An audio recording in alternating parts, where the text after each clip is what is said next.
Salut tout le monde! Alors aujourd'hui on va faire une petite recette et ce sera les gnocchis. Toujours façon Italie du Sud, donc je pense qu'en Italie du Nord ce sera une recette tout à fait différente. Donc cette recette elle va se dérouler en deux parties, à savoir la sauce tomate d'un côté et les gnocchis de l'autre. Alors à savoir que les gnocchis c'est ce qu'il y a de plus compliqué à faire dans cette recette. Mais on va voir ça ensemble, comment bien procéder pour avoir des bons gnocchis. Alors il y a beaucoup de gens qui mangent les gnocchis, qui les achètent dans le commerce, mais ils ne savent pas comment c'est fait exactement. Et d'ailleurs moi j'en ai goûté du commerce et ça n'a rien à voir parce que dans le commerce, il y a beaucoup plus de farine que de pommes de terre. Parce que oui, c'est un plat à base de pommes de terre et de farine. Mais avant de commencer cette vidéo, si tu n'es toujours pas abonné à ma chaîne YouTube, je t'invite à aller dans le lien dans la description pour t'abonner. Ça te permettra de ne rater aucune de mes prochaines sorties au niveau des vidéos. Tu peux mettre aussi un pouce bleu à la fin de la vidéo si tu l'as aimé et la partager sur les réseaux sociaux. Donc on va voir tout de suite cette recette ensemble avec, dans un premier temps, la préparation de la sauce tomate. Ah oui, et pour les ingrédients, c'est comme d'habitude, dans la description au niveau des quantités. Alors dans une poêle assez haute, on va mettre un peu d'huile d'olive, enfin un peu. Non, en fait la recette de la sauce tomate c'est qu'il faut beaucoup d'huile d'olive. Il en faut au moins 5-6 cuillères à soupe. Donc on allume le feu, on laisse chauffer l'huile. Ici j'ai préparé un oignon émincé, un oignon comme ça, c'est un gros oignon. Je l'ai émincé et j'ai épluché aussi 4 gousses d'ail que j'ai coupées en deux pour enlever la partie qui est germée au milieu. Alors une fois que notre huile est bien chaude, on va verser les oignons et l'ail. Et on va faire revenir ça. On va les faire dorer. Voilà, donc l'oignon et l'ail ont été bien revenus. Maintenant, je vais ajouter une bonne cuillère à soupe bien rempli de concentré de tomate. Et je mélange.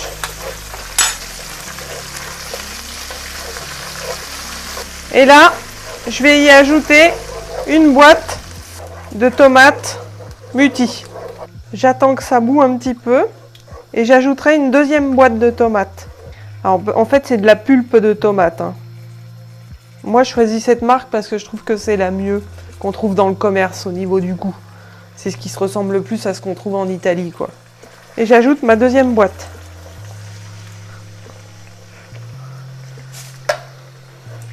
Je tourne.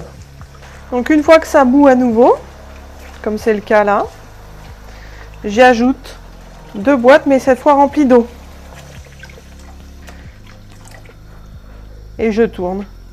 Alors je vais mettre un peu de poivre, un peu de sel. Et je pourrais en rajouter selon la convenance de chacun. Je tourne à nouveau. Alors une fois que ça a commencé à frémir comme ça, comme on le voit là, ça fait des petites bulles. On ajoute 2 morceaux de sucre. Alors les 2 morceaux de sucre, ils vont nous permettre d'enlever un peu l'acidité de la sauce tomate. Et pour des personnes qui ont des problèmes, qui ont des aigreurs au niveau de l'estomac, ces 2 morceaux de sucre vont permettre d'être moins malade au final. De ne pas avoir ces aigreurs, ces remontées acides. Donc on les met et on mélange. Alors une fois que ça se met à bouillir, on va baisser le feu. Et puis on va couvrir. On va laisser mijoter en tournant de temps en temps pendant au moins 1 à 2 heures. À savoir que si la quantité baisse, on rajoutera un peu d'eau à chaque fois. Alors pendant que notre sauce tomate elle mijote, on va pouvoir commencer à faire les gnocchis. Alors je vais avoir besoin de quelques pommes de terre que je vais mettre dans une casserole et que je vais faire cuire dans de l'eau salée. Alors ce soir on va être 3 à manger des gnocchis, donc pour les pommes de terre j'ai choisi des pommes de terre de taille moyenne et j'en ai compté 2 par personne, donc ça faisait 6 pommes de terre. Sauf que j'en avais pas des moyennes qui étaient régulières, donc j'ai mis une en plus au cas où. Alors c'est très important de les faire cuire avec la peau, parce que si on enlève la peau, qu'on les fait cuire à l'eau comme ça, les pommes de terre seront trop imbibées d'eau et on n'arrivera pas à faire les gnocchis. Donc très important de laisser la peau. Alors nos pommes de terre sont cuites, on va pouvoir les égoutter et les éplucher. Alors là je suis avec ma mère Jacqueline. Sylvie. Donc je suis avec ma mère Nicole et donc pour la réalisation de cette recette, je vais être avec ma mère et on va éplucher les pommes de terre dans un premier temps. Et après, qu'est-ce qu'on fait? Bah bon, on commence à les... Déjà, il faut écraser les pommes de terre, après avec un pilon. Et après, on commence à mettre la farine et on commence à faire la pâte. Allez, bon, déjà on épluche les pommes de terre. Alors on épluche les pommes de terre et puis on va les mettre dans un plat. Donc les pommes de terre sont épluchées, maintenant je vais les écraser avec un pilon. Elles sont très très chaudes en plus. On va demander que ça refroidisse, on va se brûler les mains alors. Hein. Eh oui. C'est à qui ce petit nez là? C'est à qui ce petit nez? C'est à qui? On va commencer à incorporer la farine et quand ça sera moins chaud, on va commencer à faire nos serpents et les Serpentin. Serpentins, oui. Les couper en petits morceaux et on va commencer à les rouler. Vous avez bien compris. Madame la baronne a parlé. Donc là on met la farine. Voilà. En fait on va voir, mais quand on met la farine, à un moment donné... Après la texture. Oui, ça se voit à la texture, il faut qu'on arrive à faire des serpentins qui soient assez durs pour pouvoir rouler le gnocchi après. On va voir ça. Voilà, vas-y. Et là, je continue à écraser avec mon pilon à purée parce que en fait les pommes de terre elles sont tellement chaudes que sinon on va se brûler les mains. On met encore de la farine. Je vais goûter.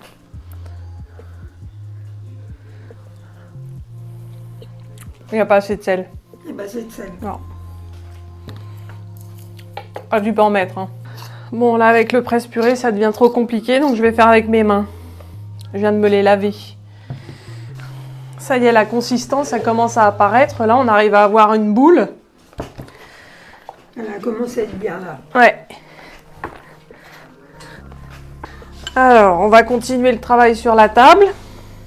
En mettant de la farine pour pas que ça colle. Voilà. Donc, on pétrit bien comme il faut. On continue à faire une boule en ajoutant toujours de la farine dès que ça colle. Alors, j'ai une belle boule. On va essayer de faire un petit serpentin pour voir ce que ça donne. Alors, je prends le couteau à l'envers hein, pour pas couper ma nappe.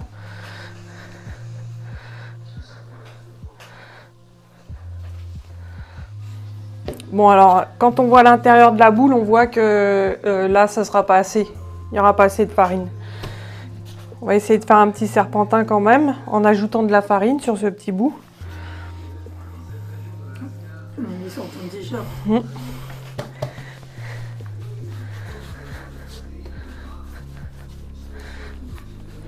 Donc il faut faire un petit serpentin d'égal diamètre sur toute la longueur du serpentin. Ça se casse pas. Maintenant, on va couper ce petit serpentin en petits bouts. Hop. À peu près cette grandeur-là, les petits bouts. Alors, je vais voir tout de suite. Ça tourne bien. Ouais. C'est bon. Vas-y, essaie.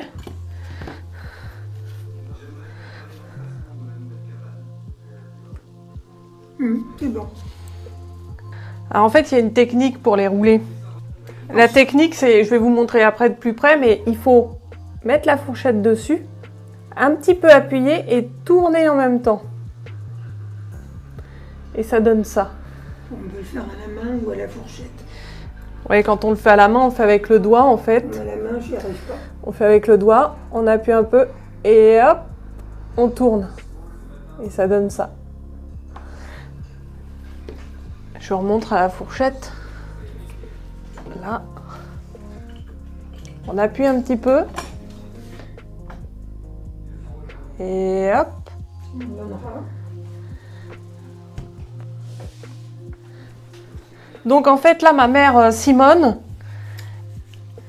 elle fait les serpentins, elle les coupe et moi je vais les rouler. Mais avant je vais me laver les mains.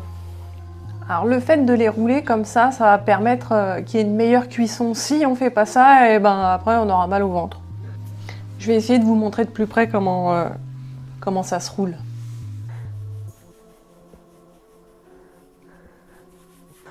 On va faire ça ici, je sais pas si vous allez bien voir. Donc il faut légèrement appuyer, mais pas trop. Donc je place ma fourchette, j'appuie légèrement et je tire. Ça roule autour de ma fourchette. Si on appuie trop, bah, ça marche pas, ça l'écrase. Donc vraiment, on appuie un petit peu et hop, ça s'enroule autour de la fourchette.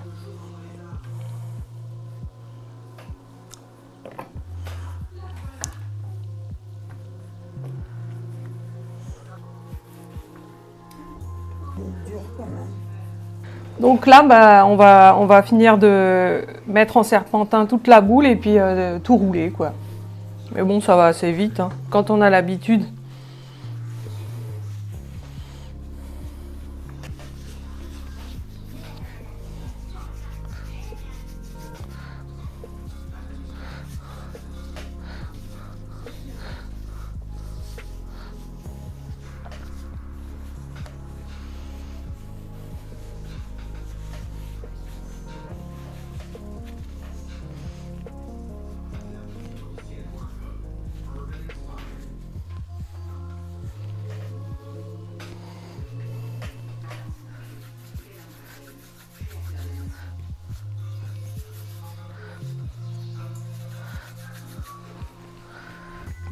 Alors on a tout mis sur la table avec un peu de farine pour pas que ça se colle.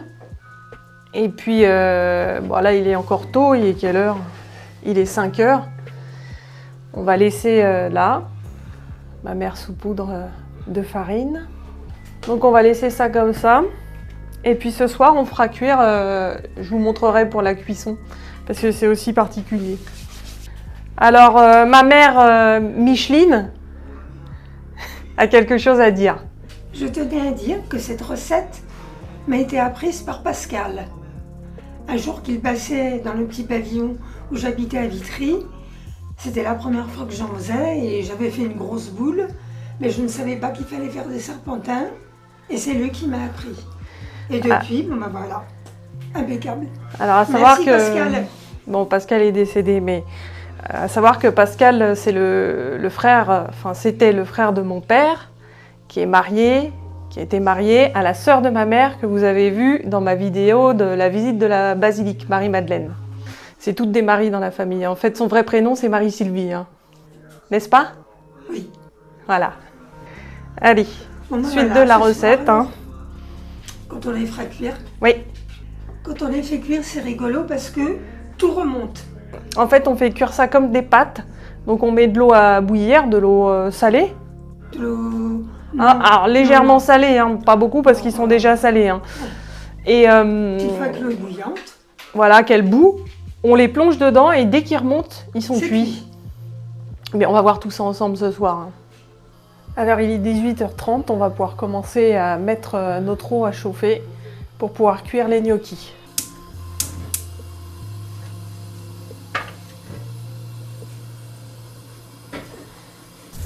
Alors je mets un tout petit peu de sel dans l'eau, vu que les gnocchis sont déjà salés, et je couvre pour que ça bout plus vite. Alors dans notre sauce tomate qui est toujours sur le feu, on va y ajouter un petit peu de persil. Alors, moi j'en ai du congelé, je vais en mettre.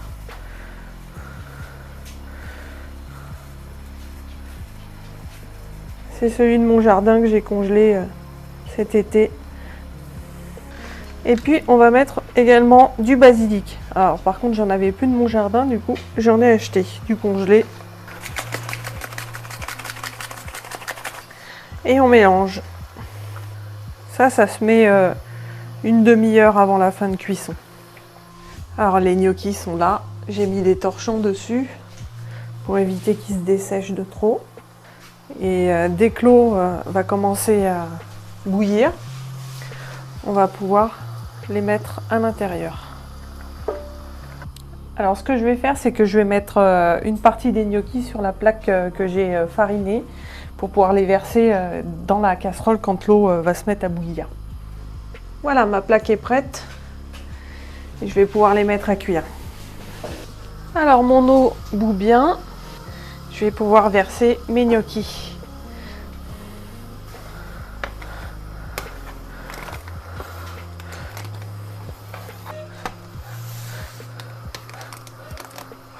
Alors voilà, j'ai versé tous mes gnocchis et donc quand ils seront remontés à la surface, en fait ils seront cuits, donc j'aurai plus qu'à les égoutter. Alors là on voit que les gnocchis commencent à remonter à la surface, donc ils vont bientôt être cuits. Je vais préparer un plat où je vais mettre un peu de sauce dans le fond, comme ça je vais y mettre les gnocchis à l'intérieur et ils vont pas coller, un peu comme les pâtes. Donc on voit là ils sont en train de remonter tous un par un.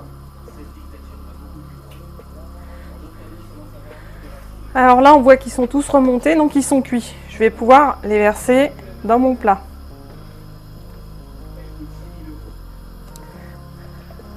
Je remue en même temps pour que la sauce elle aille bien entre les gnocchis. Je rajoute un petit peu de sauce et je les mélange. Et voilà, il n'y a plus qu'à servir. Et voilà le résultat. Alors bien sûr on peut rajouter de la sauce par-dessus et saupoudrer de parmesan, mais bon moi j'aime pas trop ça. Sinon ça donne ça. Avec de la sauce en plus et du parmesan. Bon on voit pas très bien mais voilà.